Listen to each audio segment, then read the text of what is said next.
আসসালামু আলাইকুম, কেমন আছেন? আলহামদুলিল্লাহ আমি ভালো আছি। আজকে আপনাদের রান্নাবান্নার কোনো ভিডিও করব না। আজকে ভাবলাম কিছু কেনাকাটা করেছিলাম, এগুলো আপনাদের সাথে আমি শেয়ার করব।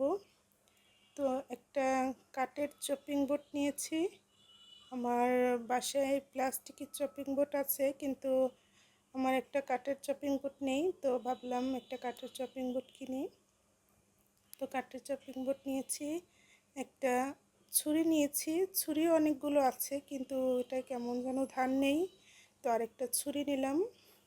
তেল ঢালার জন্য একটা তেলের জার নিলাম। এটাতে চাটনি আছে, দেখা যাচ্ছে ভাজি টাজি করলে, অনেক কিছু ভাজা পোড়া করলে যে তেলটা চেখে নেওয়া যায়। নিয়ে নিলাম একটা কেচি। আমার মরিচ কাটতে অনেক ভয় লাগে, হাতে ঝাল লাগে, আমি মরিচ কাটতে পারি না। যদিও আমার হেল্পিং হ্যান্ড আছে, সে কেটে দেয়, তো মাঝে মধ্যে তো কাটতে হয়। আর একটা কড়াই নিয়েছি।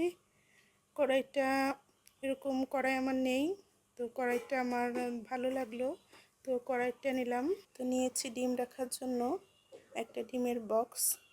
এই বক্সগুলো আমি অনেক দিন থেকে খুঁজতেছিলাম, আজকে পেয়ে গেছি। তাও বড়টা পাইনি, যেটা মাঝারি যে সাইজটা ওটা পেয়েছি। 24টা ডিম ধরে এটা। আর একটা ছোলার জন্য নিয়েছি, আমি ছোলার জন্য, সবজি ছোলার জন্য একটা ছোলার একটা নিয়েছি। আর নিয়েছি হচ্ছে, এটাও আমি অনেক দিন ধরে খুঁজছি এখানে অনেক শপিং মলে, কিন্তু আমি এটা পাইনি। তো আজকে একটা মেলাতে পেয়ে গেছি। তো রান্না করতে গেলে খুন্তি দেখা যাচ্ছে নিচে রাখলে চুলাটা ময়লা হয়ে যায়, এটা খুন্তি রাখার জন্য নিয়েছি। একটা সস রাখার জন্য বাটি। তো আমার পছন্দর জিনিস, এটা আমার সব থেকে পছন্দ। এটা সার্ভিং বল বলতে পারেন, কিংবা বেতের ঝুড়িও বলতে পারেন। আর নিয়েছি আমি চাবির হোল্ডার, চাবি রাখার জন্য। চাবি এখানে ওখানে বাচ্চারা রেখে দেয়, বাচ্চার বাবা হোন্ডার চাবি এখানে ওখানে রেখে দেয়, যাতে হাতের কাছে খুঁজে পায় জন্য। আর একটা নিয়েছি আমি অলে লাগানোর জন্য একটা বেতের ম্যাট, অলমেট বলতে পারেন। আর নিয়েছি আমার সব থেকে পছন্দ, আমি যতগুলো কেনাকাটা করেছি আমার এই ট্রেটা খুব পছন্দ হয়েছে, আমি এই ট্রেটা নিয়েছি।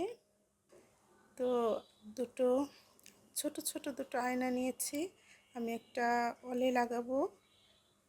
আয়নাগুলো আমার খুবই পছন্দ, তো এই দুটো নিয়েছি। তিনটা নিতে চেয়েছিলাম, তো তিনটা নিলাম না, দুটোই নিয়েছি, দেখি দুটো লাগিয়ে। তো আরেকটা নিয়েছি আমি মেন গেটে লাগাবো, এটা গেটে লাগানোর জন্য আমি নিয়েছি। তো আমি যেদিন এটা দিয়ে আমি আমার রুমটা ডেকোরেশন করব, সেদিন আপনাদের সাথে আমি শেয়ার করব। আর নিয়েছি আমি একটা মাটির পাতিল নিয়েছি।